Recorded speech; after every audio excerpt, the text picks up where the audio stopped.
Не деген керемет күн, жаныма бәрі даяр, не керектің? Көрінеді гүлдердің бір жарғаны, естіледі ұшқаны көбелектің. Не деген керемет күн.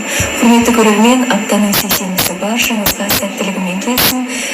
Керемет қызықты ақпараттар мен махаббат оқиғаларына Қосақ бағдарламасында бірге болыңыздар. Малика. Баршаңызға сәлем, менде барлығы жақсы, керемет. Көңіл күйіңіз қалай? Көңіл күйім нормально.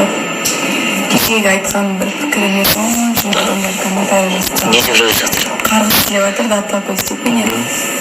Сондай ауру өзінің басына келсін. Сондай ауыр сөздер жазып жатыр. Білмеймін. Жалпы пікірді қалай қабылдайсыз? Ойынша мен вообще енді оқимын, бірақ жинап бермеймін. Просто андай даталы комментарияға жазған еще емес, личкама жазып, өзімнің публикациямда фотолардың астына жазып кетіп жатыр адамдар. Историяма жазып, статусқа бәрін жазып кетіп жатыр. Сонысы кішкене обидно болып тұр. А так мен негізі ондай пікірлерге қарғыстарға мен бермеймін. Айтады. Көңіліңізге алмайсыз? Иә, көңіліме алмаймын барынша. Түсінікті, рахмет. Жанерке қалайсыз?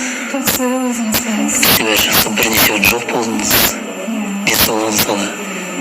Қазір жақсы, шүкір, аман есен. Көрермендер сұрап жатты.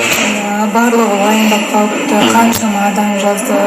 Бір ішіне кішкене қуанып қалдым, сол бір жағынан андай болады ғой, барлығы іздеп жазып, уайымдап, менде бір кәдімгідей біраз адамға керек екенін өзі болып қалдым да. Үміткердің солай? Үміткерім жақсы, күшті. Эфирді, кейде болғанда эфирді көрдіңіз бе? Жалпы? Эфирді болады тыңдадым. Білмеймін, менен кейін көбісі тоже алып жатыр екен ғой. Иә, сенбілік эфирді көрдіңіз бе? Сенбілікті иә көрдім. 1 миллион теңге. Енді мен қатысамын ба, қатыса алмаймын ба, көреміз енді. Сыныпта жазылып кетіңіз. Қалайсыз Жанна ханым? Жақсы. Көңіл күй? Керемет. Кеше бір сіз үшін өте шулы эфир болды. Енді кішкентай нәрсені біздің қатысушылар басқаша түсінді. Сыйлық дауға айналды. Сыйлық дауға айналды. Иә. Мен оның шын ниетімен, ақ көңілімен андай біріншіден енді осындай керемет ай болып жатыр бізде Рамазан айы. Екіншіден алғыс күні болып сол күні ұстап содан өзім жүрегіммен кішкене андай алғашқы үміткерім ғой. Содан бір құрмет көрсетейін деп жасаған негізі. Жақсы ниетпен вообще андай сыйлық жасаймыз ғой бір-бірімізге.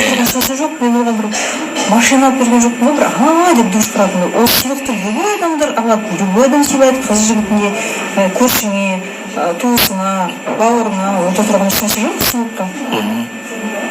Бірақ енді қатысушылар басқаша қабылдады. Бәрі емес, 2-3 қатысу басқаша түсініп, басқаша қабылдады, білмеймін. Кейбір қатысушылар енді басқаша қабылдады. Жалпы үміткеріңізбен сөйлестіңіз бе одан кейін?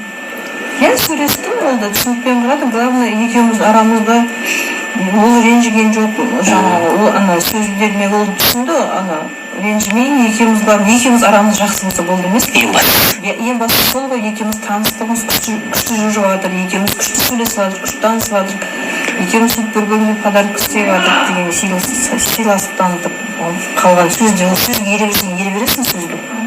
Түсінікті, рахмет. Қалайсың? Жақсы, өздеріңіз?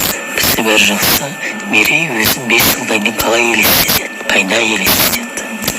5 жылдан кейін машиналы бір квартиралы Алматыдан сондай елестетемін. Өзімнің дүкенім бар, киім сататыным. Уже отбасы құрдың? Отбасы құрған шығармын, адам келесі қалай. Кейін кемінде 5 жыл аралаған бұл уақытта уже. Неге аз? Нормально? 10 ел бар. Уақыт өмір. Үстіне планканы қойсаңыз жоғары. Келемейсіз. Келесіз. Жалпы таныстық қалай болып жатыр Тимурмен? Таныстық кеше ұрыспаған болды. Бүгін өзі татуластық. Ортаға шығарып қамсайтып көреміз.